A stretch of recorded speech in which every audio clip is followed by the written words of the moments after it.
नमस्कार। Exam happy by Jharkhand channel में आपका स्वागत है। तो दोस्तों, जुड़ चुका हूं मैं आप सभी के लिए जेटेट परीक्षा की तैयारी को लेकर के।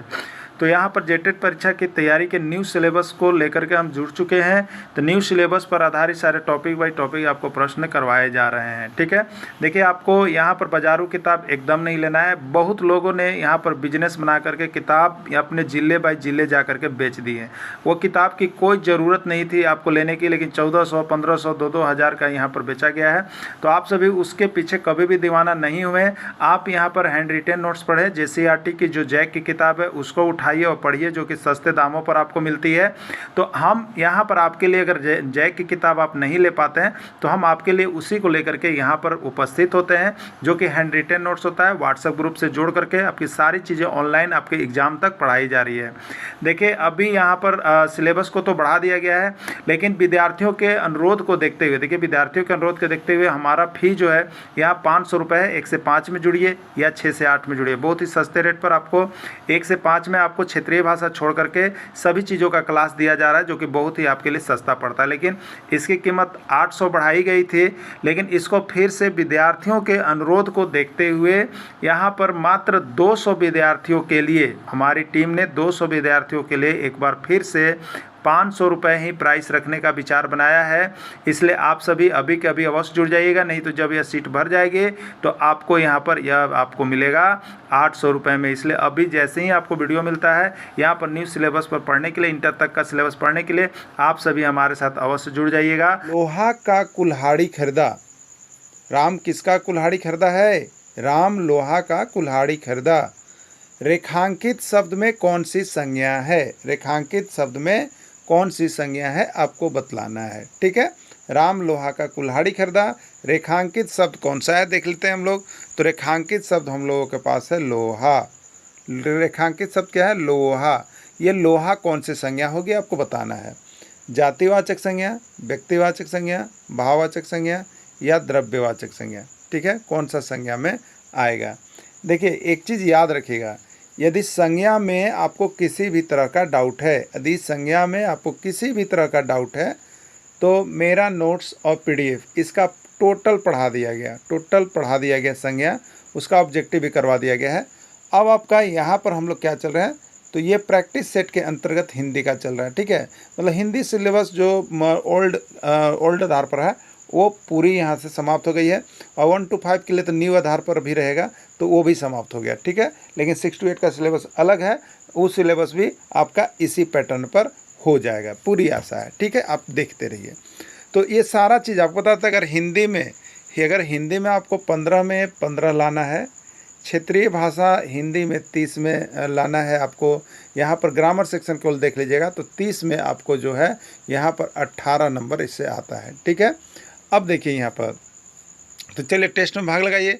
लोहा कौन सा संज्ञा है, इसका मतलब ये लोहा अंडरलाइन है। लोहा कौन सा संज्ञा है बताइए।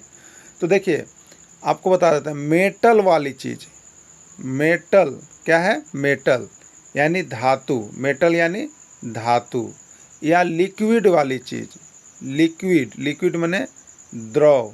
ठीक है, या मटेरियल वाली चीज़, या द्रव्य मतलब ये सोना चांदी द्रव्य। ठीक है, द्रव्य धातु, ये सभी रहेगा, ये सभी का नाम दे दे धातु में। जैसे मेटल में सोना चांदी कॉपर तांबा, धातु का नाम दे दे तो आपको सीधे मेटल है ना। देखिए कैसे याद करते हैं, मेटल है तो मटेरियल नाउन,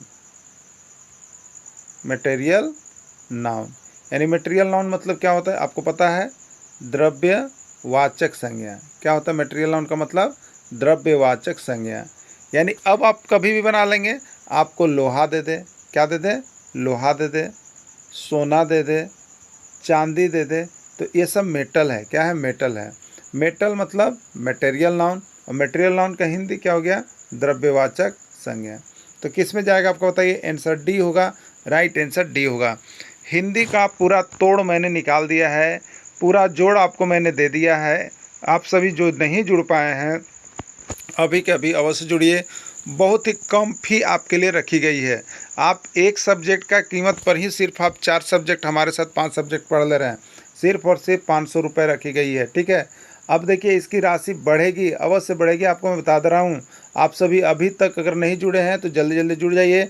और जो भी शिक्षक हमारे साथ जुड़े हैं, एक कैंपिंग अभियान चलाइए, एक कैंपिंग अभियान चलाइए और कम से कम एक शिक्षकों को जोड़िए, कम से कम एक शिक्षक को साथ में लाइए, ठीक है। कम से कम एक शिक्षक को साथ में लाएंगे तो आपको देखिए यहाँ पर ऑफ़र हम दे रहे हैं, ठीक है। आपको हम ऑफ़र दे रहे हैं। क्या ऑफ़र है?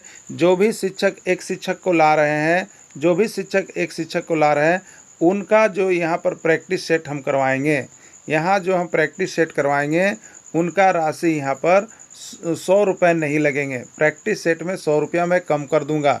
आपको एक शिक्षक के लाने पर आपका प्रैक्टिस सेट जो है यहाँ पर आपको भी करवाएंगे, उसमें 100 रुपये की राशि आपकी कम कर दी जाएगी। तो आप सभी शिक्षक आज के बाद से जो भी लाते हैं हमको ज़रूर बताइएगा कि आए हैं, और ये 100 रुपये आप नहीं देखेंगे बल्कि आप यह देखेंगे कि उनकी भी लाइफ बन जाएगी। लेकिन हमारे तरफ से आपको गुड अपॉर्चुनिटी, क्योंकि आप वैसे शिक्षक को ला रहे हैं जिनका लाइफ बनेगा, तो आप लाइफ बनाने के हिसाब से आपको मैं ये यहाँ पर ऑफ़र पेड कर रहा हूँ आप सभी के लिए, ठीक है। तो हो गया ना क्लियर? आपको प्रैक्टिस सेट में क्या करना है, जो भी शिक्षक ला रहे हैं उनको प्रैक्टिस सेट में पैसे नहीं देने पड़ेंगे, ठीक है। चलिए आगे देखिएगा। तीर मारना मुहावरा का अर्थ है। तीर मारना मुहावरा का अर्थ क्या होगा? युद्ध कला में अच्छा होना, शिकार करना, बड़ा काम करना, बहुत पैसा कमाना, ठीक है। तो तीर मारना, कहते हैं ना, अरे हम तीर मार दिए जी, तीर मार के आ गया, मतलब क्या करना, यानी उसको लगता था कि हम जो है यहाँ पर शिक्षक नहीं बन पाएंगे। आप किसी को देख रहे होंगे, आपको देखने से वो आदमी ऐसा लग रहा होगा कि यह तो कुछ कर ही नहीं पाएगा। आपकी सोच में यह भरा हुआ था कि यह तो कुछ कर ही नहीं पाएगा, लेकिन वह उसी काम को कर दिया जिसको आपने नहीं कहा था। तो इसी को तो कहते हैं तीर मारना, इसी को तो कहते हैं तीर मारना।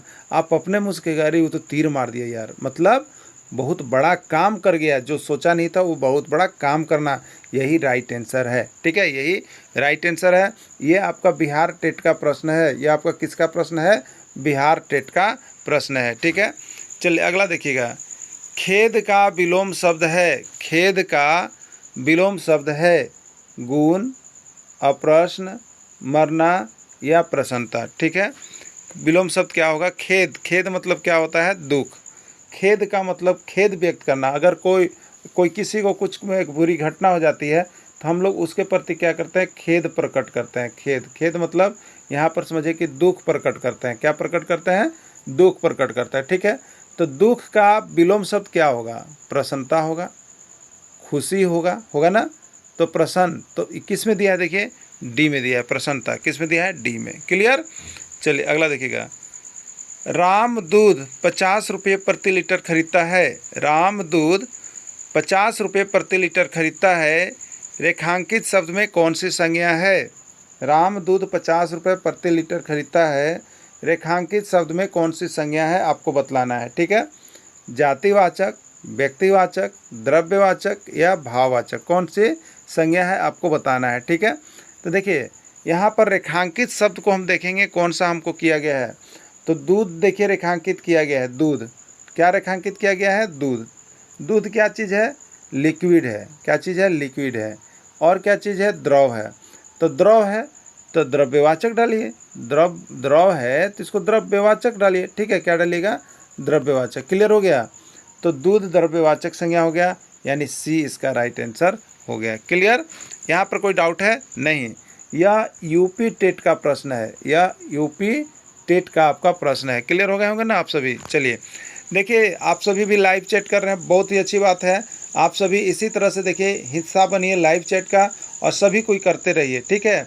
और जितना सही होता है लास्ट में कमेंट आप लोग अवश्य कीजिएगा। और देखिए आप लोग जो भी हैं, जाते जाते जैसे ही जाते हैं आपको बता देते हैं, जाते जाते आप लोग जो है क्या कीजिएगा, तो वीडियो को लाइक अवश्य कर दीजिएगा।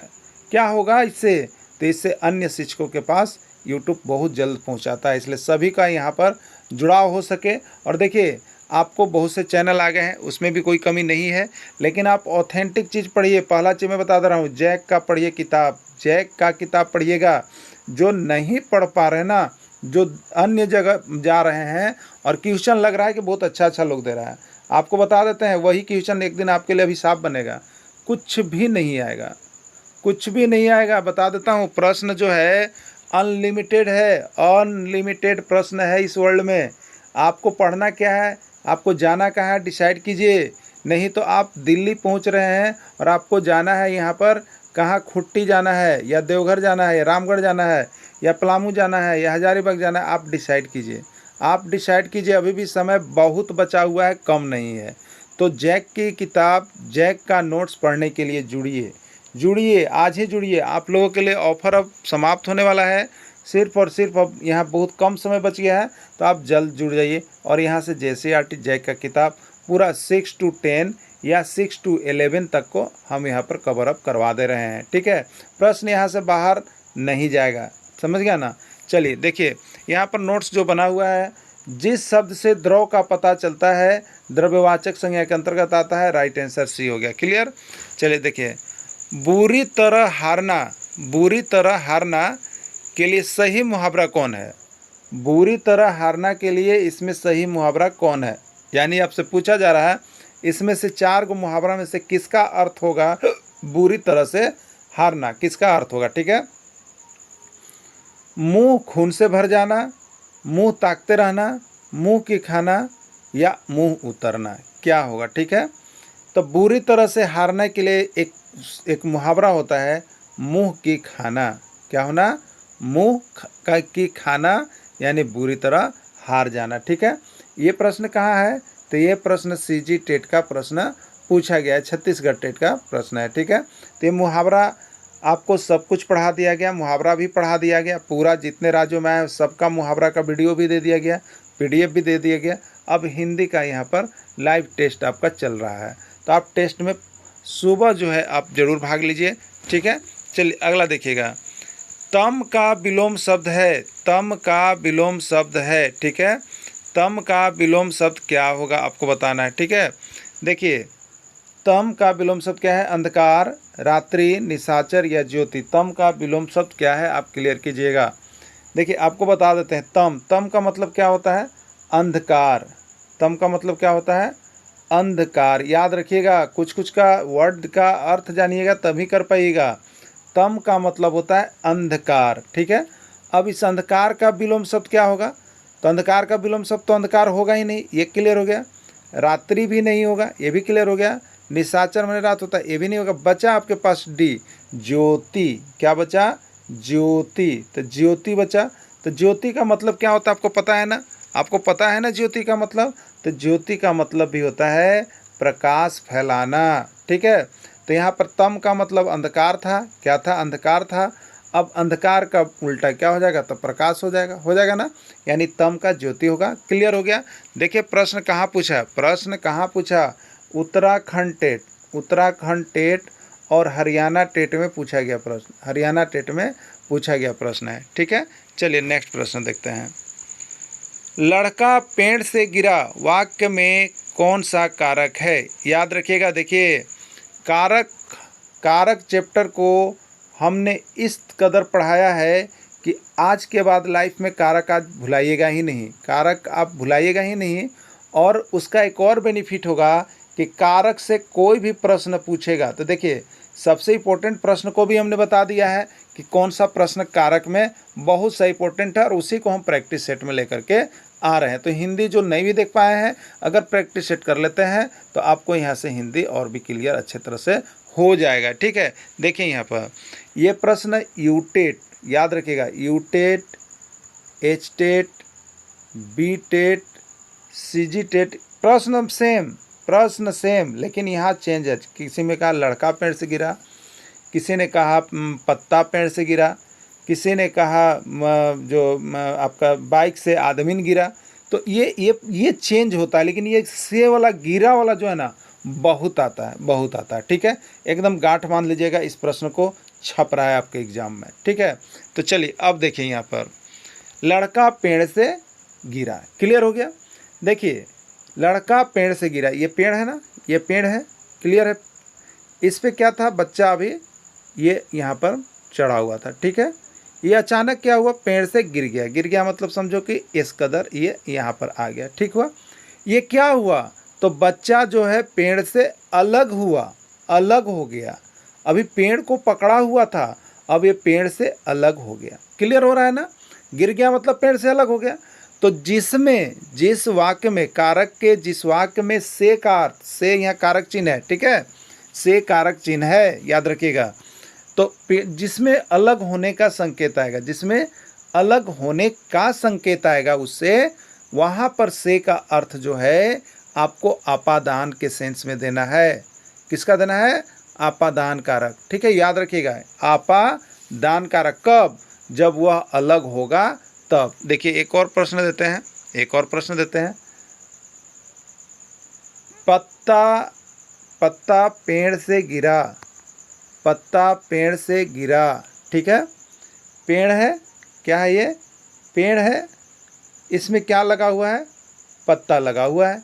एक पत्ता यहाँ से गिर गया, एक पत्ता यहाँ से गिर गया, तो ये क्या हुआ है? पेड़ से यह पत्ता अलग हो गया, पेड़ से यह पत्ता अलग हो गया। तो जिस चीज़ में किसी चीज़ से कोई अलग हो जाए, कोई चीज़ गिर जाए, उससे हट जाए, जैसा आपको महसूस हो, वहाँ पर जो से का अर्थ आया होगा वो अपादान कारक में आप लोग डालिएगा। राइट आंसर इसका अपादान जाएगा। किसी को भी शक हो तो कॉल कीजिए, और नहीं शक है तो लाइक बटन दबा दीजिए, और दोस्तों को शेयर कर दीजिए कि उनका हिंदी में 15 में 15 और 30 में 20-25 सिर्फ ग्रामर को पकड़वा दे रहे हैं हम। ठीक है, तो ये अपादान कारक है। अगर यहीं पर से का मतलब किसी से साधन के लिए होता, कि साधन से काम कर रहे हैं, साधन के लिए से आता। जैसे पत्र पेन से लिख रहे हैं, पत्र पेन से लिख रहे हैं, यहाँ पर भी से आया। अब बोलिए क्या होगा? यहाँ से का मतलब टूटना था, अलग होना था, बिलगाव होना था किसी से, लेकिन यहाँ से पत्र पेन से लिख रहे हैं, यानी यहाँ पर से जो है किसी साधन से काम हो रहा है। यानी पत्र लिखने के लिए साधन पेन है, तो जिसमें किसी साधन से कोई काम किया जा रहा हो और वहाँ पर से आया हो तो उसको आप करण कारक में डालिएगा, करण कारक में डालिएगा। यही कन्फ्यूजन देखिए लाइफ टाइम होता है। ठीक है, लेकिन आपको हम यहाँ पर सब कन्फ्यूजन हटाते हैं, क्योंकि दोनों परीक्षा में आने वाला प्रश्न है, से वाला दोनों आता है। ठीक है, तो आप सभी देख लीजिएगा, दिक्कत नहीं है तो ठीक है, और अच्छा लगा तो शेयर कीजिएगा। ठीक है, देखिए यहाँ पर नोट्स बना हुआ है, जो यहाँ से हमारे साथ जुड़ के परचेज कर रहे हैं। संज्ञा के जिस रूप से एक वस्तु का दूसरी से अलग होना पाया जाता है वह अपादान कारक कहलाता है। ठीक है, मतलब एक से दूसरा अलग होगा वो अपादान कारक होगा। ठीक है, क्लियर हो गया ना? चलिए देखिए अगला, भाषा का वह रूप जिसमें बालक सबसे पहले अपने परिवार में रहकर सीखता है, कौन सी भाषा कहलाती है? भाषा का वह रूप जिसमें बालक सबसे पहले अपने परिवार में रहकर सीखता है, कौन सी भाषा कहलाती है? मौखिक भाषा, लिखित भाषा, संपर्क भाषा, मातृभाषा। ठीक है, तो ये प्रश्न बहुत इंपॉर्टेंट हो गया आपके लिए। राइट आंसर तो इसका मातृभाषा होगा। कोई भी व्यक्ति जो है, कोई भी बच्चा जो है, सबसे पहले अपने घरों में जो भाषा सीखता है वह उसकी होती है मातृभाषा। कौन सी भाषा होती है? मातृभाषा होती है, वह सबसे पहले उसी भाषा को सीखता है। ठीक है, देखिए प्रश्न यह मैंने बहुत बार आया हुआ, यह प्रश्न आपको बता देते हैं। यू टेट में भी आया है, उड़ीसा टेट में भी आया है, बंगाल टेट में भी आया है, हरियाणा टेट में भी आया है। तो ये प्रश्न आया है बार बार, इसलिए हमने आपको यहाँ पर टेस्ट सीरीज में शामिल कर दिया है। ठीक है, चलिए अगला देखिएगा, दो वर्णों के परस्पर मेल से जो विकार उत्पन्न होता है उससे क्या कहते हैं?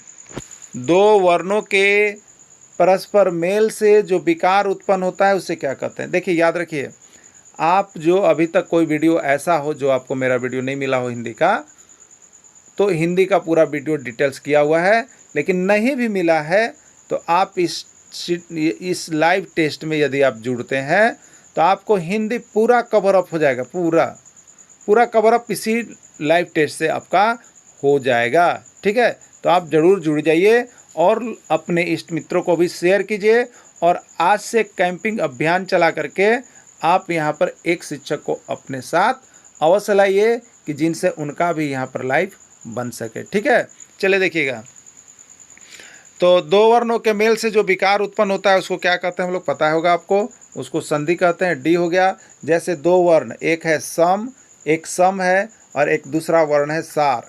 क्या है? सार। तो ये सम और सार मिलकर के एक वर्ड बना देता है जिसको हम लोग कहते हैं संसार। क्या कहते हैं? संसार। क्या कहते हैं? संसार। तो ये दो वर्ण थे, दो वर्णों के मेल से जो विकार उत्पन्न होता है उसको हम लोग यहाँ पर क्या कहेंगे? संधि कहेंगे। क्लियर? चलिए अगला देखिएगा। तोता डाली पर बैठा, तोता डाली पर बैठा है, इसमें कारक चिन्ह कौन, इसमें कौन सा कारक है? करण कारक, संप्रदान कारक, अधिकरण, कर्ता कारक।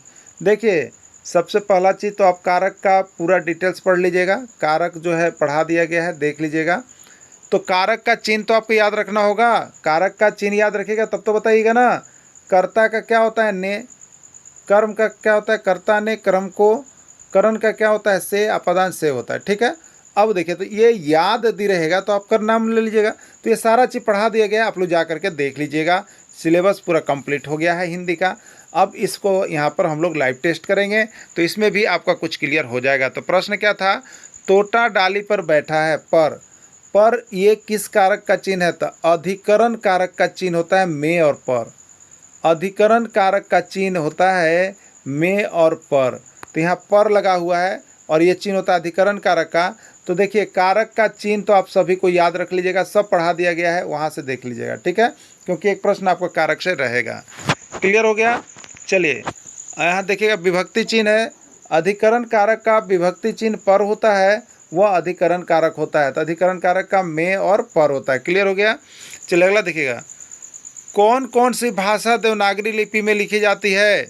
कौन कौन सी भाषा देवनागरी लिपि में लिखी जाती है? याद रखिएगा, लिपि से एक प्रश्न बहुत बार आपके हिंदी के एग्जाम में पूछे गए हैं। हिंदी, संस्कृत, मराठी या सभी। तो देखिए हिंदी भाषा की लिपि भी जो है देवनागरी है, संस्कृत भाषा की लिपि भी देवनागरी है, मराठी भाषा की लिपि भी देवनागरी है। यानी राइट आंसर इसका सभी हो जाएगा। ठीक है, राइट आंसर इसका सभी हो जाएगा। ठीक है, चलिए संधि कितने प्रकार के होते हैं? 101 बार प्रश्न पूछा है, छोटा प्रश्न है लेकिन बहुत बार आया है। ठीक है, संधि कितने प्रकार के होते हैं? 1, 2, 3 या 4। तो राइट आंसर क्या हो जाएगा इसका? राइट आंसर इसका सी हो जाएगा। 3 प्रकार के होते हैं। ठीक है, संधि 3 प्रकार के होते हैं। हम लोग जानते हैं, एक को स्वर संधि, दूसरे को व्यंजन संधि और तीसरे को विसर्ग संधि। ठीक है, यही होता है। क्लियर? देखिए इसमें से बहुत से शिक्षक ऐसे हैं जो खोरठा के शिक्षक हैं। देखिए खोरठा जो है जस्ट हिंदी के जैसा ही है, कोई विशेष अर्थ दिक्कत नहीं होता है। ठीक है, तो अब देखिए आपको यहाँ पर जो क्षेत्रीय भाषा आप लिए हैं, जो क्षेत्रीय भाषा आप लिए हैं, ठीक है, तो ग्रामर सेक्शन तो आपका ज़रूर है, व्याकरण सेक्शन तो आपका ज़रूर है, या नागपुरी के टीचर हैं, या कुड़ुक के टीचर हैं, या मुंडारी के टीचर हैं, या हो के टीचर, या अंगिका के हैं। ठीक है, तो आपका व्याकरण तो यही है ना। तो आपको व्याकरण तो हमने यहाँ पर 18 नंबर इसी सेक्शन के अंतर्गत पकड़वा दिया। सिर्फ आपको तो ज़रूरी है यहाँ पर भाषा समझने की। उसमें भी पूछेगा संधि कितने प्रकार के हैं, तो संधि ऐसा नहीं है कि खोरठा में 5 प्रकार के होगा, नागपुरी में 5 प्रकार का होगा, ऐसा नहीं होगा। तो आपको देखिए यहाँ क्षेत्रीय भाषा भी कंप्लीट होते चल रहा है यदि आप ग्रामर को अच्छी तरह से समझ लें।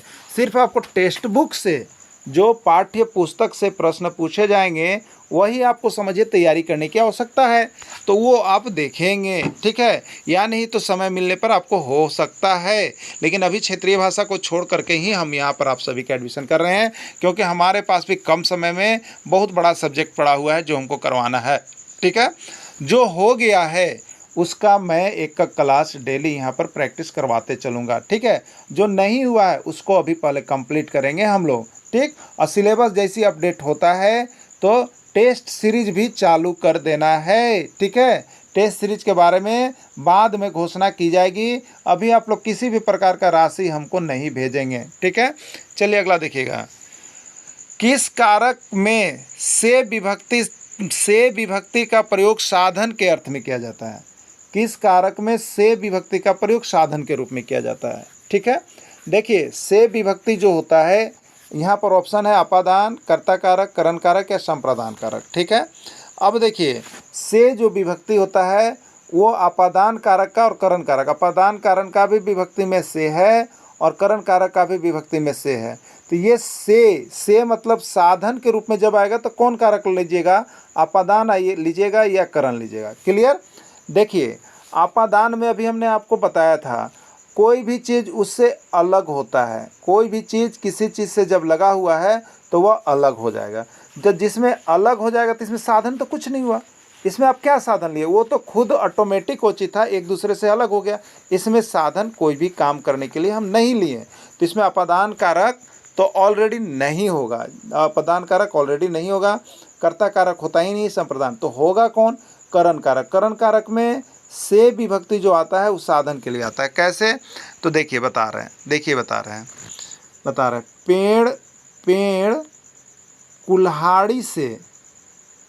पेड़ कुल्हाड़ी से काटा गया। पेड़ काटा गया ना, किससे, कुल्हाड़ी से। तो पेड़ काटने के लिए साधन का कौन सा साधन लिया गया, कुल्हाड़ी लिया गया। तो इसमें कुल्हाड़ी साधन है, इसमें कुल्हाड़ी पेड़ काटने का एक साधन लाया गया है। ठीक है, देखिए हम जो है हम बाइक से परीक्षा देने गए। तो हम बाइक से, ये बाइक क्या है, साधन है। बाइक साधन है, किसका साधन, परीक्षा देने जाने का। ठीक है, तो जिसमें साधन के लिए से आया हो, वहाँ पर आप सीधे करण कारक को क्लियर करेंगे। कोई भी डाउट है, नहीं डाउट है, क्लियर हो गया है डाउट, लाइक कीजिए, शेयर कीजिए। अपना जितना भी ग्रुप बनाए हैं सब में आज आपको बता देते हैं, एक कैंडिडेट को निकाल के आना है, आप लोग शपथ लीजिए। ठीक है, जितने लोग जुड़ रहे हैं एक भाई बहन को जोड़ना है। ठीक है, एक भाई बहन को जोड़ना है उसमें, और जितने लोग जोड़ रहे हैं, जो लोग भी जोड़ेंगे आज उनके लिए ऑफर है, उनका जो है टेस्ट सीरीज में 100 रुपये की छूट दे दी जाएगी।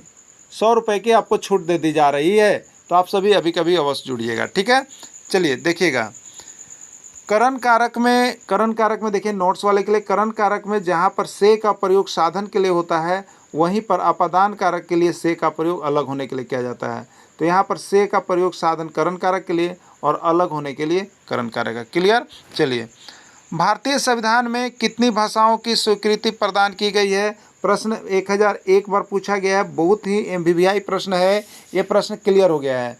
तो भारतीय संविधान में कितनी भाषाओं को मान्यता प्रदान की गई है, तो वो भाषा है 22। अभी तक यही प्रश्न आ रहा है और यही आंसर चल रहा है। ठीक है, दिग्भ्रम किस संधि का उदाहरण है, बताइए दिग्भ्रम किस संधि का उदाहरण है, क्लियर कीजिए।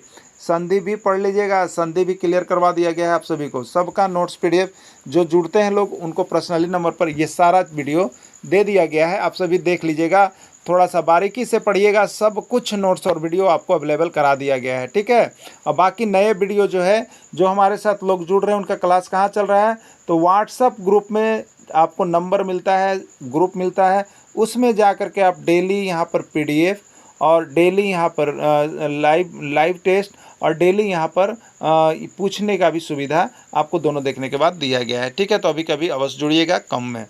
तो दिग्भ्रम को जब हम तोड़ते हैं तो आता है दिक और जोड़ होता है भ्रम।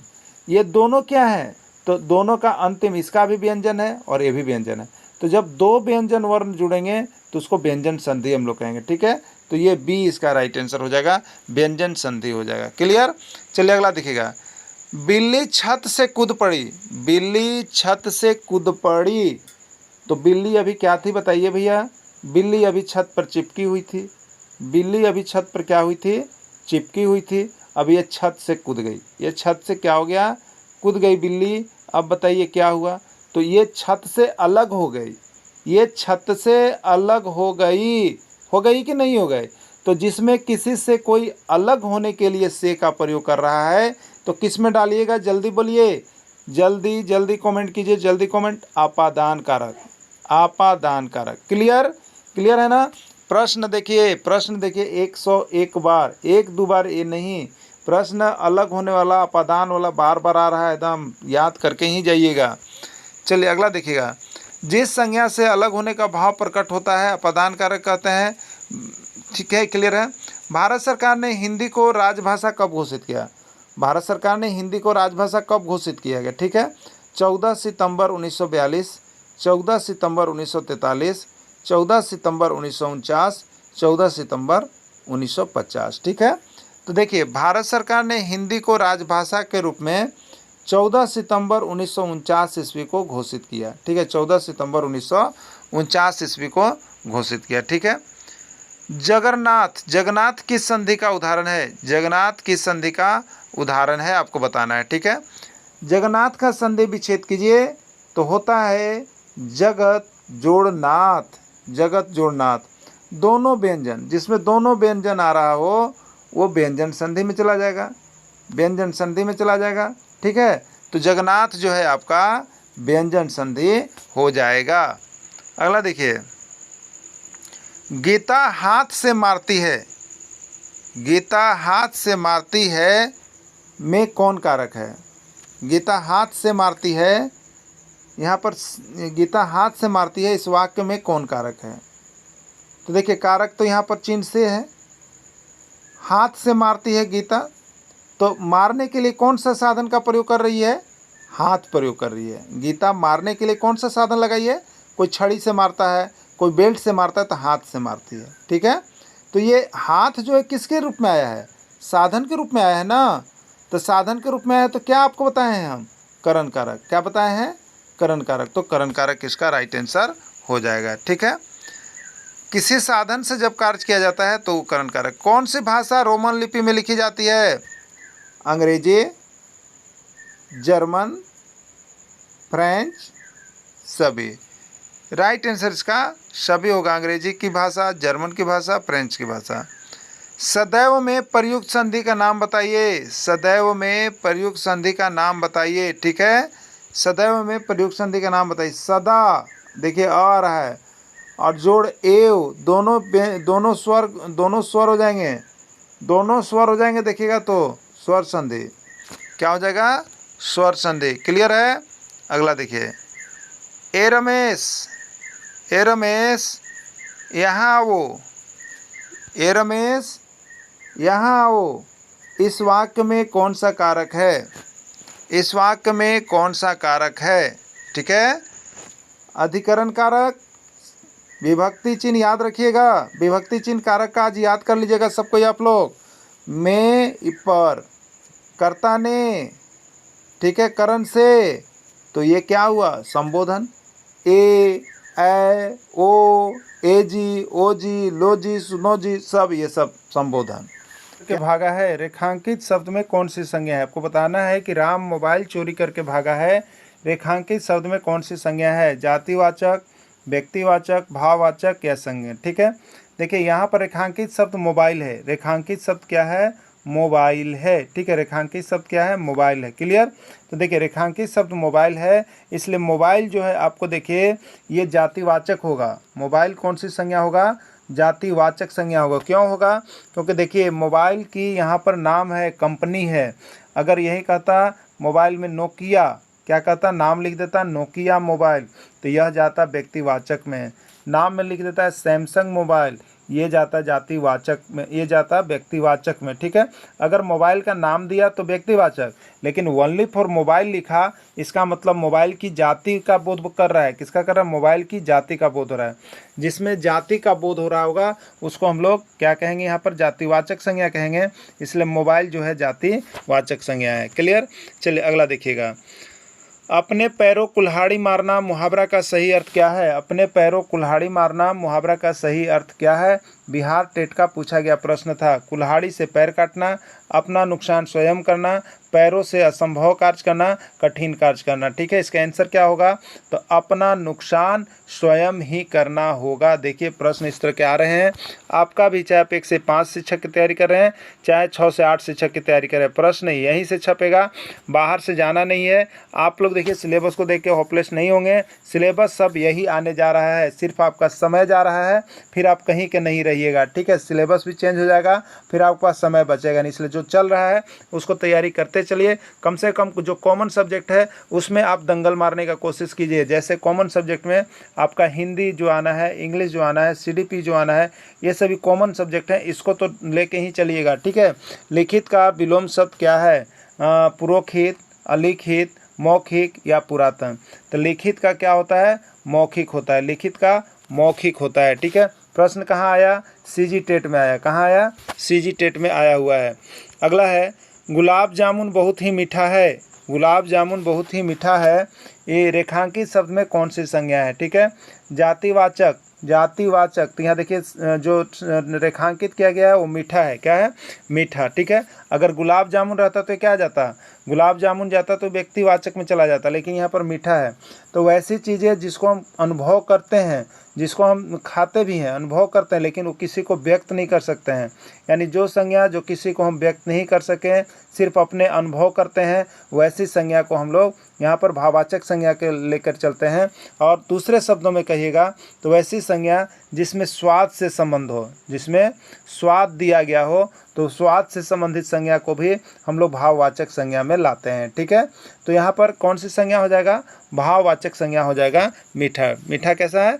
भाववाचक संज्ञा है। ठीक है, अगला, लाल पीला होना का क्या अर्थ है? लाल पीला होना का क्या अर्थ है? मन ही मन प्रश्न होना, क्रोध करना, बहुत खुश होना, रंग बदलना। ठीक है, लाल पीला होना मुहावरा का क्या अर्थ है? तो यहाँ पर लाल पीला मुहावरा का अर्थ हो जाएगा क्रोध करना। क्या हो जाएगा आपका? क्रोध करना। अस्ताचल का विलोम शब्द है, अस्ताचल का विलोम शब्द क्या होगा? उत्तरायण, दक्षिणायन, दक्षिण या उदयाचल। ठीक है, तो अस्ताचल मतलब डूबना, तो उदयाचल मतलब उगना। ठीक है, तो अस्ताचल का विलोम शब्द उदयाचल होगा। और यह प्रश्न हरियाणा टेट का है। ये किसका है? हरियाणा टेट का ये प्रश्न है। अस्ताचल का विलोम शब्द उदयाचल होता है। क्लियर हो गया होगा? चलिए नेक्स्ट देखिएगा, दुमका में हिजला मेला लगा हुआ है। दुमका में हिजला मेला लगा हुआ है। चलिए एक जीके भी हो गया। हिजला मेला कहाँ लगता है? दुमका में। हिजला मेला दुमका में, ये भी जीके के अंतर्गत भी प्रश्न है, बहुत बार हुआ है। ठीक है, रेखांकित शब्द में कौन सी संज्ञा है? रेखांकित शब्द कौन है बताइए? रेखांकित शब्द इसमें कौन है? हिजला मेला है ना, हिजला मेला रेखांकित है। तो हिजला मेला, मेला। ठीक है, तो मेला इसमें क्या हो रहा है? मेला कैसे होता है बताइए? मेला तो यहाँ पर समूह होता है। मेला में क्या होता है? लोगों का समूह होता है, तभी मेला लगता है। ठीक है, एक आदमी से मेला नहीं लगता है। तो मेला मतलब जिसमें दो या दो से अधिक व्यक्ति या वस्तुओं का समूह हो, उस संज्ञा को क्या कहते हैं? याद आ रहा है आपको? चलिए याद आ रहा है, आप सभी को याद आ रहा है, सभी को सही है। समूहवाचक। क्या है? समूहवाचक संज्ञा होगा। तो हिजला मेला जो है ये समूहवाचक संज्ञा का उदाहरण है। ठीक है, देखिए यहाँ पर सारा चीज़ मेंशन रहता है, बस जुड़ने की आवश्यकता है आपका। तो इतना सिलेबस देखिए इजी बन जाएगा ना कि आप देखते देखते टिक करके और पास होकर के यहाँ से आइएगा। सब सब्जेक्ट, सिर्फ क्षेत्रीय भाषा को हमने अभी छोड़ दिया है, बाकी सब सब्जेक्ट में आपको यहाँ पर इसी तरह से कवर अप करवा रहे, चाहे वो CDP का हो, चाहे हिंदी का हो, चाहे इंग्लिश का हो, चाहे SST का हो, चाहे GS का हो। एकदम हंसते हंसते आपको याद हो रहा है। बस अभी के अभी वीडियो देखने के बाद जल्द से जल्द केवल जुड़ जाइए और ये सारे सब्जेक्ट आपको कंप्लीट हो जाएंगे चुटकियों में। ठीक है, तो जल्दी जुड़िएगा आप सभी को देखने के बाद। तो ये आपका जो है टस से मस न होना, टस से मस न होना मुहावरा का क्या अर्थ है? कठोर होना, अपनी बातों से नहीं हटना, जगह बदलना, सहन करना। ठीक है, टस से मस न होना यानी अपनी बातों से नहीं हटना, अपनी बातों से नहीं हटना, ये मुहावरा का सही अर्थ हो गया। ठीक है, टस से मस होना का। ये प्रश्न जो है आपका यहाँ पर पंजाब टेट का पूछा गया प्रश्न है। एक बार पंजाब टेट में ये आया हुआ था। ठीक है, चलिए अगला देखिएगा, कृत्रिम का विलोम शब्द है। कृत्रिम का विलोम शब्द क्या होगा आपको बताना है? औपचारिक, अनौपचारिक, अप्राकृतिक या प्राकृतिक। ठीक है, तो देखिए कृत्रिम, कृत्रिम मतलब क्या होता है पता है आप सभी को ना? चलिए सबको पता होगा।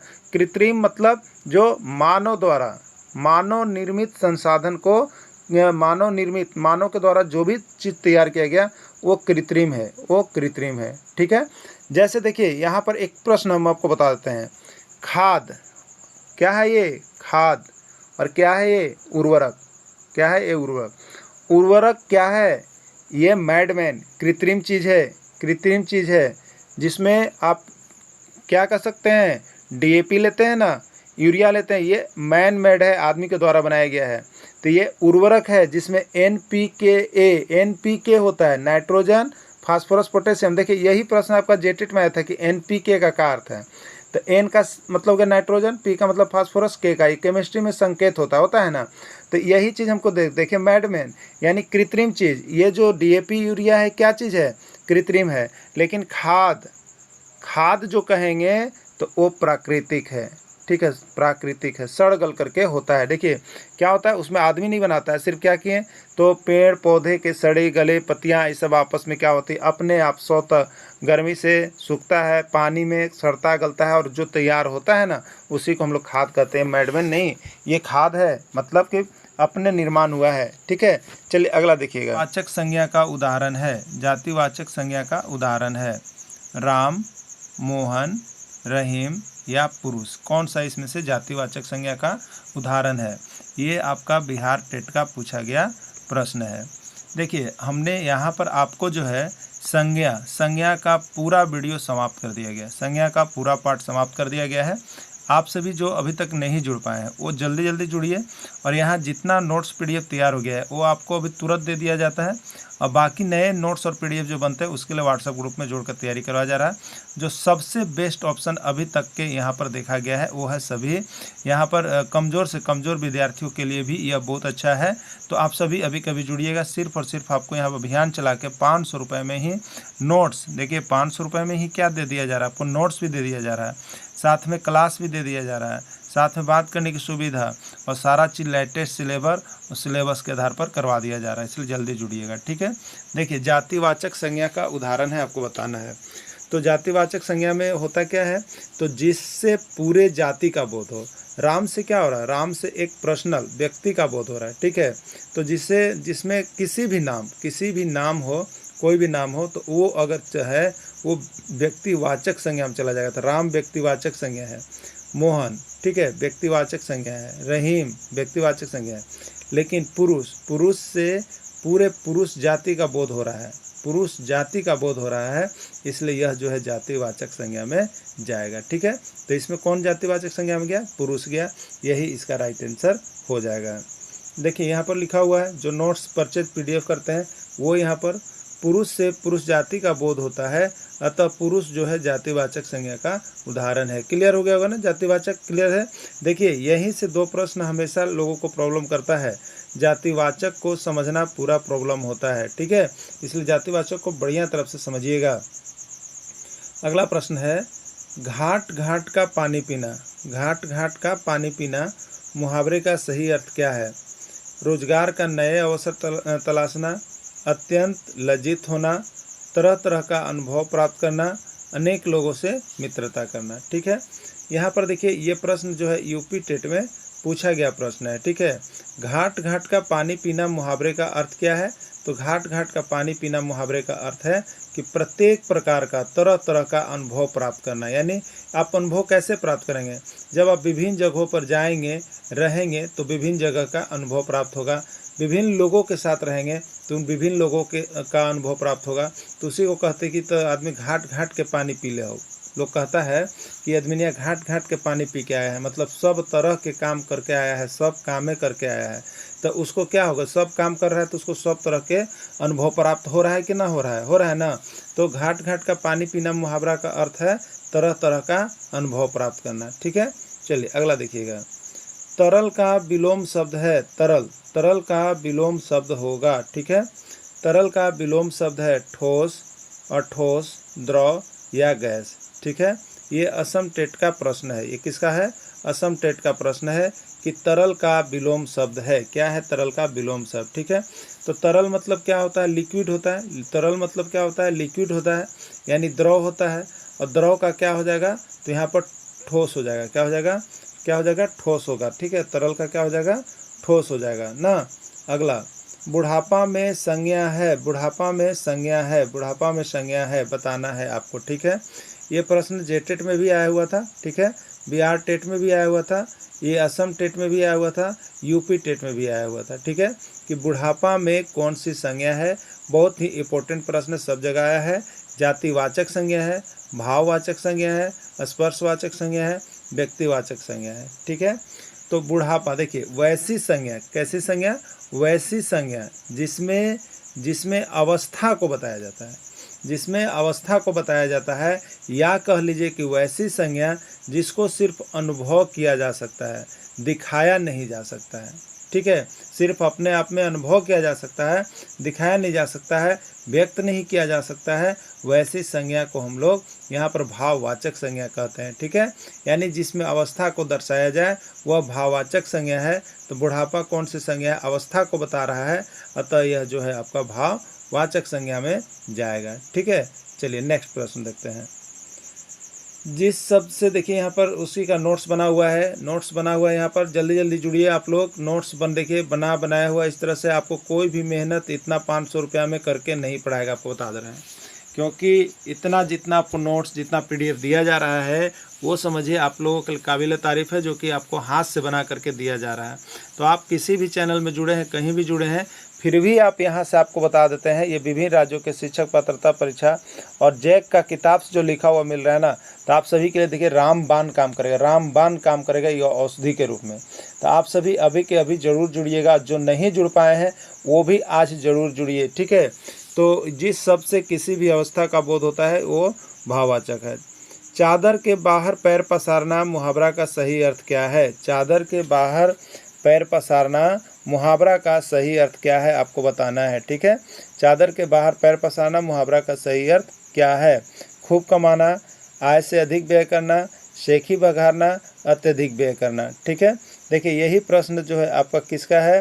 तो चादर के बाहर पैर पसारना, ये प्रश्न जो है आपका यहाँ पर उड़ीसा टेट का है। किसका है? उड़ीसा टेट का है, उड़ीसा टेट का है। ठीक है, खूब कमाना, आय से अधिक व्यय करना, शेखी भगाना, अत्यधिक व्यय करना। तो चादर के बाहर पैर पसारना का मतलब क्या है?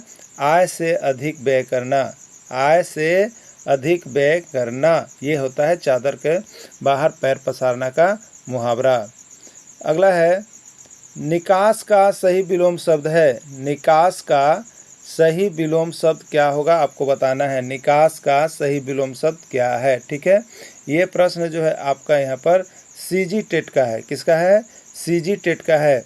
निकास का सही विलोम शब्द है बाहर, निर्गुण, प्रवेश या कोई नहीं। ठीक है, तो निकास का क्या होता है? प्रवेश। निकास का उल्टा क्या होता है? प्रवेश होता है।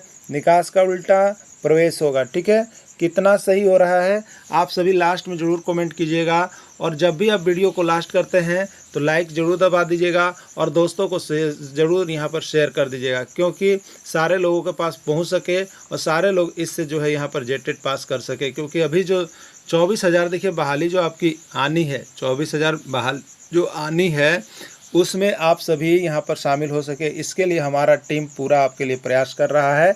और आप सभी को अवश्य पास कीजिएगा, सिर्फ जुड़ करके तैयारी कीजिए। परीक्षा का 2-3 दिन भी बचता है और वीडियो आपको सजेस्ट करता है, तो यहाँ सारा नोट्स तो बन के तैयार रहेगा, केवल PDF भी देख लीजिएगा तो आप यहाँ से पासिंग मार्क्स आ जाएगा। ठीक है, क्योंकि सारे राज्यों के टेट का यहाँ पर क्वेश्चन बैंक हमने डाल दिया है। ठीक है, चलिए अगला देखिएगा।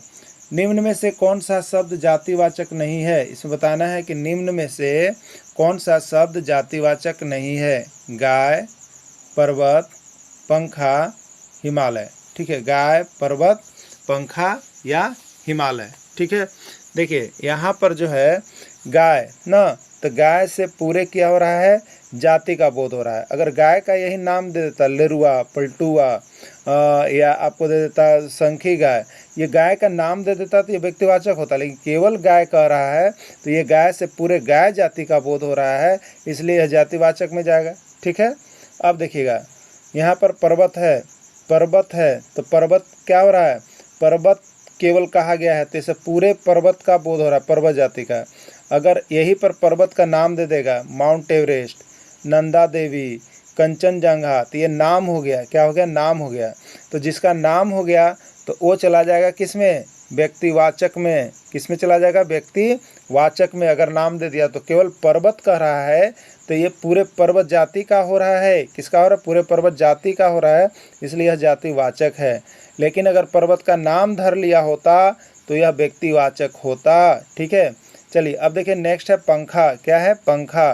तो पंखा से पूरे पंखा का बोध हो रहा है, क्योंकि देखिए आपको यहाँ पर जो होता है पंखा का सभी का नाम दिया हुआ रहता है, पंखा का आज का नाम दिया रहता है। ठीक है, पंखा का नाम दिया रहता है। फिलिप्स का फैन, बजाज का फैन, तो अगर कहता फिलिप्स फैन, बजाज फैन, तो यह होता व्यक्तिवाचक। क्या होता? व्यक्तिवाचक। लेकिन ओनली फॉर फैन कह रहा है तो यह है आपका जातिवाचक। ठीक है, समझ रहे होंगे आप सभी को ना। देखिए हिमालय, हिमालय क्या है? ये नाम है। हिमालय क्या है? नाम है। किसका? पर्वत का नाम है। ठीक है, तो पर्वत का नाम दिया है, इसलिए हिमालय जो है आपका जातिवाचक नहीं है। हिमालय जो है जातिवाचक नहीं है, यह व्यक्तिवाचक है। तो आपसे प्रश्न क्या पूछा है कि निम्न में से कौन सा शब्द जातिवाचक नहीं है? तो हिमालय जो है पर्वत का नाम है, यह व्यक्तिवाचक है, इसलिए यह जातिवाचक नहीं है। इसका राइट आंसर डी हो जाएगा। ठीक है, चलिए देखते हैं आगे।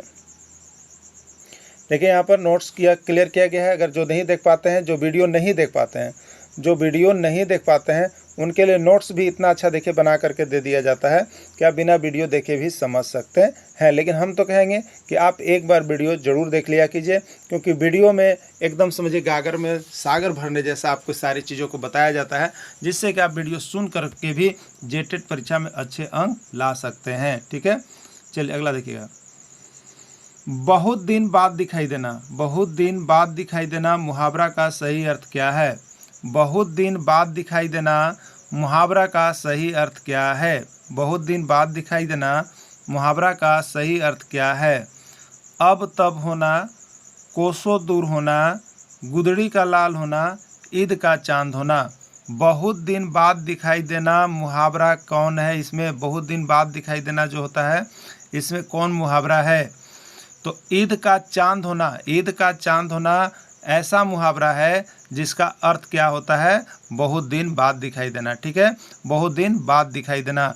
एमपी टेट का प्रश्न है यह। एमपी टेट का प्रश्न यह पूछा गया है और बिहार टेट में भी यह प्रश्न पूछा गया है। ठीक है, चलिए अगला देखिएगा। चंचल का विलोम शब्द है। चंचल का विलोम शब्द है। ठीक है, चंचल का विलोम शब्द है जंगम, दंगल, स्थिर, प्रारंभ। ठीक है, चंचल मतलब क्या होता है? वो स्थिर नहीं होता है। चंचल का मतलब क्या होता है? स्थिर नहीं होता है, उलचुल करते रहता है। ठीक है, तो यहाँ पर इसका विलोम, विलोम मतलब उल्टा, तो एकदम स्थिर हो जाएगा। एकदम चंचल का विलोम स्थिर होना चाहिए। और चंचल मतलब होता है अस्थिर। वो आदमी अस्थिर है, ये नहीं है चंचल, चुचुहिया है। ठीक है, तो स्थिर होता है। तो चंचल का विलोम शब्द स्थिर होगा। क्लियर, चंचल का विलोम शब्द स्थिर होगा। चलिए अगला देखिएगा। सुरेश ने कहा मनोज अब जवानी की ओर जा रहा है। सुरेश ने कहा मनोज अब जवानी की ओर जा रहा है। इस वाक्य में भाववाचक शब्द कौन है? सुरेश ने कहा मनोज अब जवानी की ओर जा रहा है। इस वाक्य में भाववाचक शब्द कौन है? आपको बताना है। ठीक है, मनोज है, सुरेश है, जा रहा है, जवानी है, कौन है? ठीक है, तो देखिए इस वाक्य में भाववाचक बताना है। मनोज क्या है? मनोज किसी व्यक्ति का नाम है, इसलिए यह किस में जाएगा बताइएगा आप सभी को? जल्दी जल्दी व्यक्तिवाचक में जाएगा। ठीक है, सुरेश भी नाम है, तो यह भी जाएगा व्यक्तिवाचक में। क्लियर हो रहा है ना? क्लियर हो रहा है कि नहीं? सभी को यस यस कहा कीजिए, नो कहा कीजिए, दिक्कत है जिनको। ठीक है, तो इस वाक्य में भाववाचक शब्द कौन है? जा रहा है, ये क्या चीज़ है? एक्शन है। किसी कार्य होने का बोध होता है तो उसको हम लोग क्रिया कहते हैं। तो ये जा रहा है क्या चीज़ है? ये वर्ब है। ठीक है, अब देखिएगा नीचे बचा जवानी। जवानी क्या बता रहा है? किसी की अवस्था को बता रहा है। किसी की अवस्था को बता रहा है। तो जिसमें कोई अवस्था बताया जाएगा, जवानी हो, बुढ़ापा हो, नौजवान हो, किशोरावस्था हो, बाल्यावस्था हो, शैशवावस्था हो, ये सभी क्या बता रहे हैं? अवस्था को बता रहे हैं। क्या बता रहे हैं? अवस्था को बता रहे हैं। तो जिसमें कोई भी अवस्था को बताया जाएगा, सीधे उसको भाववाचक में डाल दीजिएगा। किस में डाल दीजिएगा? भाववाचक में डालिएगा। भाववाचक से अब तक सबसे अधिक संज्ञा से अगर प्रश्न पूछा है तो किस सेक्टर से पूछा है आपको बता देते हैं। वो जातिवाचक से पूछा है और भाववाचक से पूछा है। सबसे अधिक अभी तक का आने वाला प्रश्न में जातिवाचक भाववाचक को ही लिया गया है।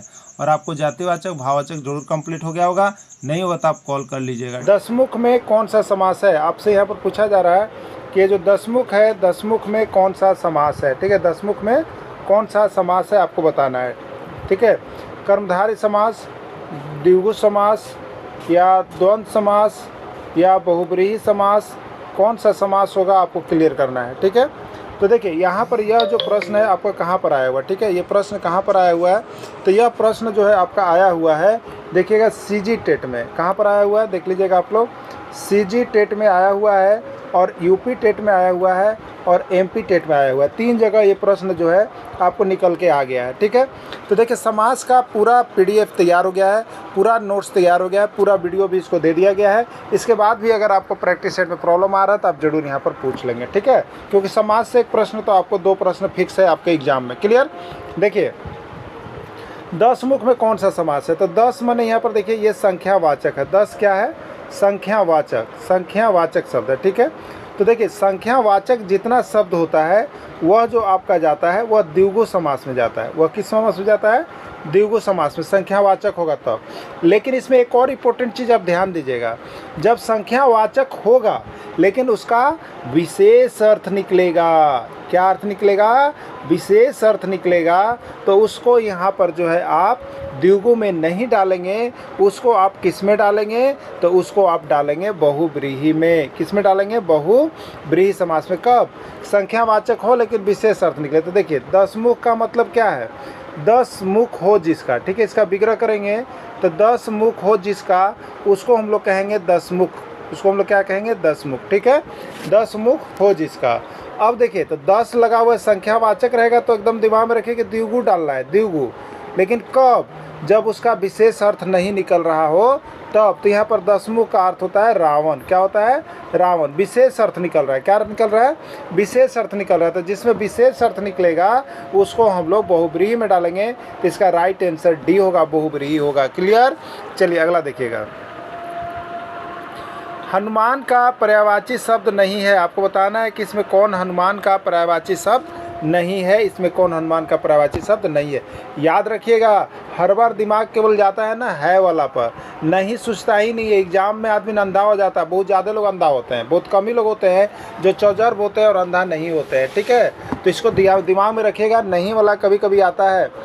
विनायक, क्या बोल रहा है, विनायक। कौन होगा, विनायक होगा या पवनसुत होगा या अंजनी पुत्र होगा या मारुति, कौन सा नहीं होगा आपको बताना है। ठीक है, तो देखिए हनुमान का पर्यायवाची शब्द नहीं है पूछा है। हनुमान का पर्यायवाची शब्द क्या क्या होता है उसको हम लोग पहले देख लेंगे। ठीक है, हनुमान का पर्यायवाची शब्द पवनसुत भी होता है, अंजनी पुत्र भी हनुमान को ही कहा जाता है, मारुति भी हनुमान को ही कहा जाता है। तो इसमें जो नहीं होने वाला है वो विनायक है और ये सब होने वाला है। तो देखिए यहाँ पर क्या हुआ, हनुमान का पर्यायवाची शब्द भी आपको याद हो गया। हनुमान का पर्यायवाची शब्द क्या होता है, पवनसुत होता है, अंजनी पुत्र होता है, मारुति होता है, विनायक नहीं होता है। क्लियर हो गया ना।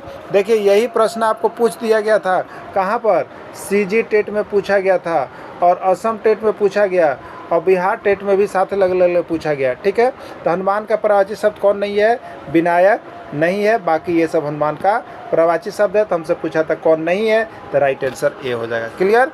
चलिए अगला देखिएगा, भाई बहन में कौन सा समास है, भाई बहन में कौन सा समास है आपको बताना है। ठीक है, तत्पुरुष, द्विगु, द्वंद्व या बहुव्रीहि, कौन सा समास है। देखिए वैसा समास जो एक दूसरे के विपरीतार्थक हो। भाई का उल्टा क्या होता है, बहन होता है। ठीक है, और भाई बहन यानी उल्टा रहेगा एक दूसरे का। और बीच में योजक चिन्ह है, देखिए यहाँ पर लिखने में योजक चिन्ह छूटा हुआ है, लेकिन आप याद रखिएगा एक दूसरे का विपरीत जब होगा तो उसमें क्या होगा बताइए, उसमें द्वंद्व होगा, उसमें लड़ाई होगा, उसमें झगड़ा होगा ना। अगर कोई बोल रहा है आपसे कि तुम उत्तर चलो, उत्तर की ओर चलो, तो अगर तो आप दक्षिण की ओर जाते हैं, दक्षिण की ओर जाते हैं तो क्या होगा, लड़ाई होगा।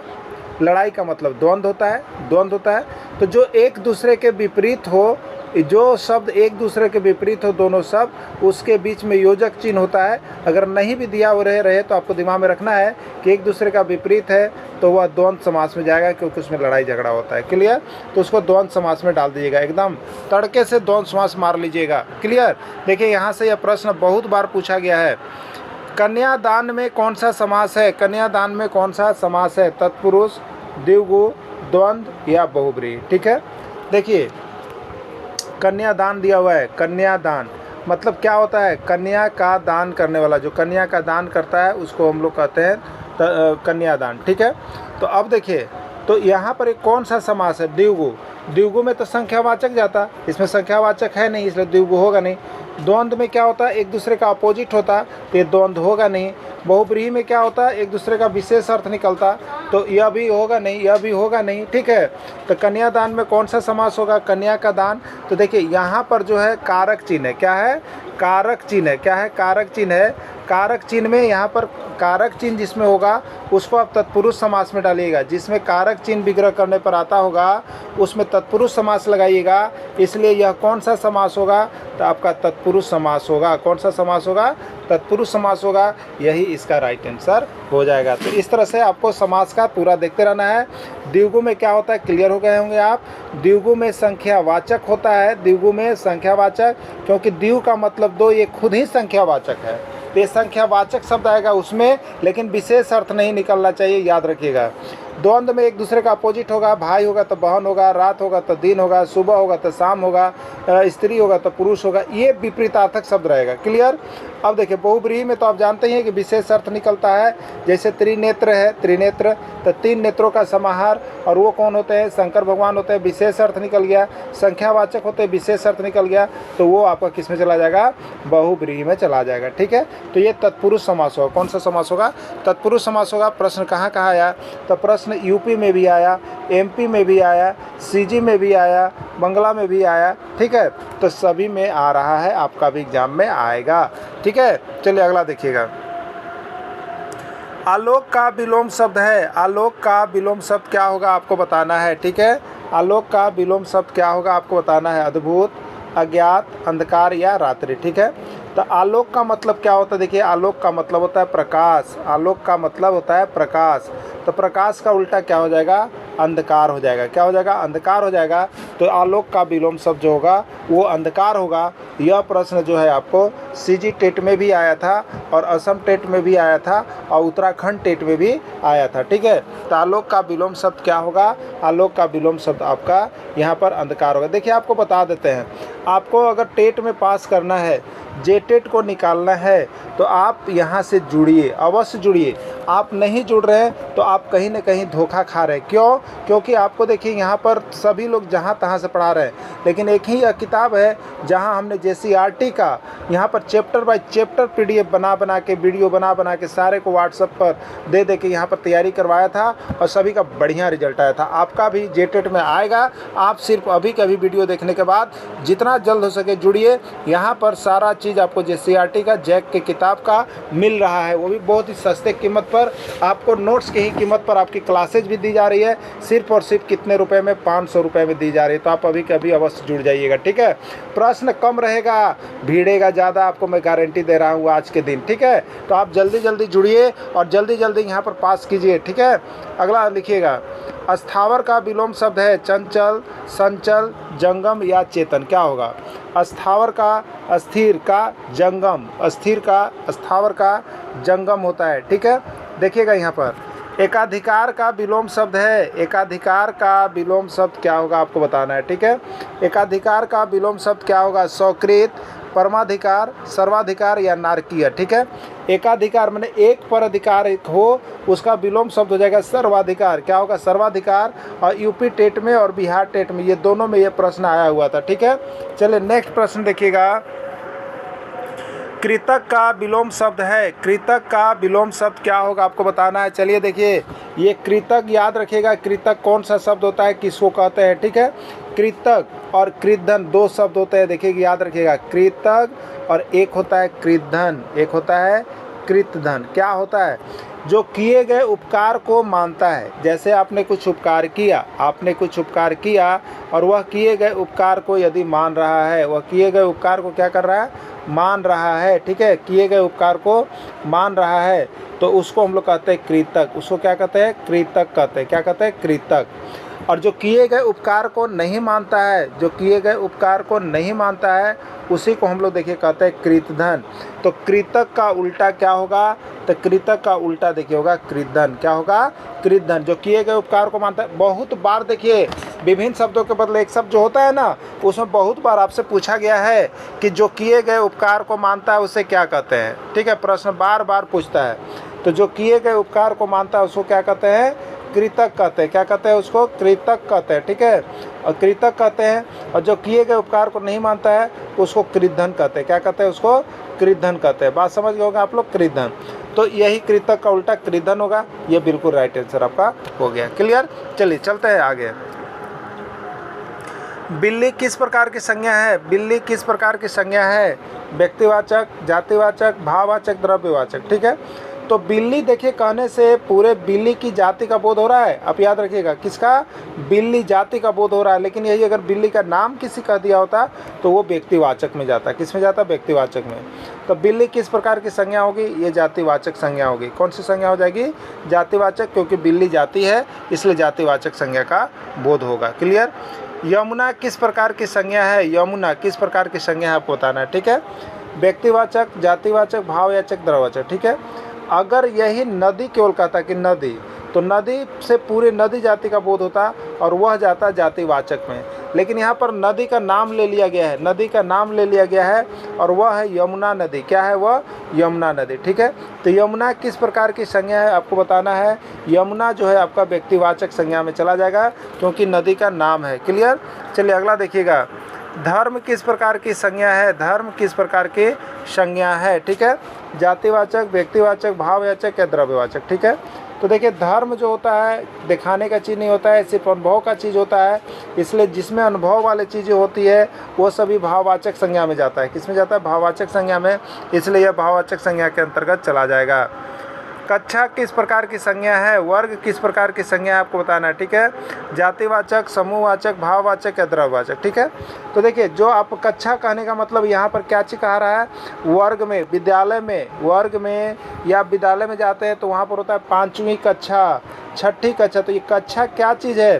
तो बच्चों का समूह है, बच्चों का समूह है। क्या है? बच्चों का समूह है। तो कक्षा जो है वो किस में जाएगा?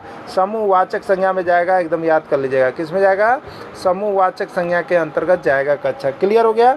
चलिए नेक्स्ट देखिएगा। यहाँ पर नेक्स्ट देखिएगा, इत्यादि का सही संधि विच्छेद है। इत्यादि का सही संधि विच्छेद क्या है आपको बताना है। ठीक है, इत्यादि का सही संधि विच्छेद है इत जोड़ आदि, इत जोड़ आदि, इति जोड़ आदि, इति जोड़ आदि। ठीक है, प्रश्न बार बार पूछा गया है। इत्यादि आपके भी एग्जाम में आ सकते हैं। एकदम इसको 2 बार 3 बार कंप्लीट कर लीजिएगा। इति जोड़ आदि होगा, इति जोड़ आदि होगा। एकदम बना लीजिएगा, गांठ मान लीजिएगा। प्रश्न छप रहा है क्योंकि सभी राज्यों के शिक्षक पात्रता परीक्षा में अब तक यह प्रश्न छप गया है। ठीक है, राइट आंसर इसका डी है। सीता पुस्तक पढ़ती थी, यह किस काल का उदाहरण है? सीता पुस्तक पढ़ती थी, यह किस काल का उदाहरण है आपको बताना है। पूर्ण भूतकाल, सामान्य भूतकाल, संदिग्ध भूतकाल। देखिए आपको हमने काल का पूरा PDF और पूरा वीडियो आपको मैंने दे दिया है और उसका क्लास भी करवा दिया है। अब आपका ये रिवीजन क्लास है। आप कितना सही कर पा रहे हैं हमें लास्ट में कमेंट जरूर कीजिएगा। ठीक है, सीता पुस्तक पढ़ती थी, यह किस काल का उदाहरण है? देखिए हमने आपको बताया था सबसे पहले आपको यहाँ पर क्या है? था, थे, थी। तो ये किस में चला जाएगा? भूतकाल में। पहला चीज़ डिसाइड कीजिए कि कौन टेंस में जा रहा है। भूतकाल। थी है तो भूतकाल में जा रहा है। क्लियर हो गया ना? यहाँ पर भूतकाल कितने में है? सभी में भूतकाल है। चलिए ठीक, अब रही बात कि पूर्ण है कि सामान्य कि संदिग्ध है। तो याद रखेगा जिसमें ता था, ते थी, ती थी इत्यादि लगा हुआ रहेगा। ता था, ते थे, ती थी लगा हुआ रहेगा। तो इसको हम लोग सामान्य कहेंगे। क्या कहेंगे? सामान्य ना। और ये थी भूतकाल में है तो ये सामान्य भूतकाल होगा। अगर यहाँ है रहता तो यह सामान्य वर्तमान काल होता। अगर यहाँ गागे गी रहता तो सामान्य भविष्यत काल होता। ठीक है, आप समझ गए होंगे सारी बातों को, सभी टेंस को। और नहीं देखे तो इसका पूरा नोट्स PDF आपको दे दिया गया है। आप अभी कभी जुड़ जाइए। अगर जेटेट में अच्छा नंबर चाहते हैं और एक ही बार में यहाँ से निकलना चाहते हैं तो आपके लिए इससे बेस्ट ऑप्शन और कुछ नहीं हो सकता है। सिर्फ और सिर्फ आप 500 रुपये में यहाँ से जुड़ करके सारा नोट, सारा PDF, सारा वीडियो, साथ में बात करने की सुविधा, व्हाट्सएप ग्रुप से जुड़ करके आप तैयारी कर सकते हैं। तो अभी कभी अवश्य जुड़ जाइएगा। या परीक्षा में जाने से 2 दिन भी समय बचा हुआ है तो नोट्स लेके एक बार अवश्य देख लीजिएगा आप सभी को। चलिए नेक्स्ट, तो ये सामान्य भूतकाल था। नेक्स्ट देखिएगा, शायद पिताजी टहल कर आ चुके हैं, यह किस काल का उदाहरण है? किस काल का उदाहरण है? पूर्ण भूतकाल, सामान्य भूतकाल, संदिग्ध भूतकाल। ठीक है, देखिए जिस वाक्य के अंत में यहाँ पर क्या है? शायद। शायद मैंने क्या हो जाता बताइए हमको? शायद मैंने संदिग्ध हो जाता है। संदिग्ध आ रहे हैं या नहीं रहे, संदिग्ध हो जाता है। संभावना होता है, संभावना यहाँ पर होता है। तो ये संदिग्ध भूतकाल में जाता है या संभाव्य भूतकाल में जाता है। तो आपको ऑप्शन मिल रहा है संदिग्ध भूतकाल, तो आप संदिग्ध भूत में करेंगे, ठीक है। यानी वैसा टेंस जिसमें आपको क्या हो रहा है कि यहाँ पर मिल रहा है संदिग्ध का, तो संदिग्ध भूतकाल में आप डालेंगे। सीता वन को पहुँच चुकी थी, सीता वन को पहुँच चुकी थी, यह किस काल का उदाहरण है, ठीक है। सीता वन को पहुँच चुकी थी, यह किस काल का उदाहरण है, प्रश्न आया हुआ है। देखिए, सीता वन को पहुंच चुकी है, यानी सीता जो है वन पहुंचने का काम पूरा कर ली है, पूरा कर ली है, ठीक है। तो जिसमें काम पूरा हो गया तो वो सबसे पहले पूरा होने को पूर्ण कहते हैं। क्या कहते हैं? पूर्ण कहते हैं, ठीक है। तो सीता वन को पहुंच चुकी थी, तो ये सबसे पहला चीज़ कि काम पूरा कर लिए, सीता वन पहुंचने का तो पूरा कर ली, तो पूर्ण है। अब यहाँ था, थे, थी है, तो ये भूतकाल हो गया। ये क्या हो गया? भूतकाल हो गया, ठीक है। तो पूर्ण भूतकाल इसको हम लोग कहेंगे, राइट आंसर इसका ए हो जाएगा, पूर्ण भूतकाल हो जाएगा। क्लियर हो गया होगा। चलिए नेक्स्ट चलते हैं, अगला प्रश्न। अगला प्रश्न है, इनमें संयुक्त व्यंजन कौन सा है आपको बताना है, म, ल, तो या ज्ञ, ठीक है। देखिए, ये संयुक्त व्यंजन वाला प्रश्न को आपको मैं बता देता हूँ। अब तक के जितने भी शिक्षक पात्रता परीक्षा हुए हैं, जहाँ तक कि जेटेट झारखंड का भी, सब में संयुक्त व्यंजन आया हुआ है, सब में संयुक्त व्यंजन आया हुआ है। और इस व्यंजन का पूरा वीडियो और पूरा नोट्स पढ़ाई हो गया है। हिंदी तो एकदम इस तरह पढ़ाई हो गया है ना कि आपको एक प्रश्न हिंदी से छूटेगा ही नहीं छूटेगा। अगर ग्रामर आ गया तो हिंदी में जितना आप रखे होंगे ना, सब उसको मारिए कहिए कीजिएगा, समझ गए।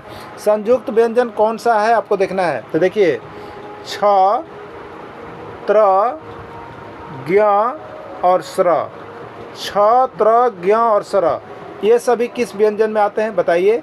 ये सभी किस व्यंजन में आते हैं बताइए। तो ये सभी जो है आपको किस व्यंजन के अंतर्गत आते हैं, तो ये सभी जो है आपको संयुक्त व्यंजन में आते हैं। किस में आते हैं? संयुक्त व्यंजन में आते हैं, याद रखिएगा। छ, त्र, ज्ञ किस व्यंजन में आते हैं? संयुक्त व्यंजन में आते हैं। बार बार प्रश्न यहाँ से निकल के आता है, आप सभी का भी एग्जाम में आ जाएगा, ठीक है। चलिए नेक्स्ट देखिएगा, यहाँ पर अगला प्रश्न है, अंग्रेजी की लिपि है। लिपि वाला भी वीडियो कंप्लीट हो गया है भाई।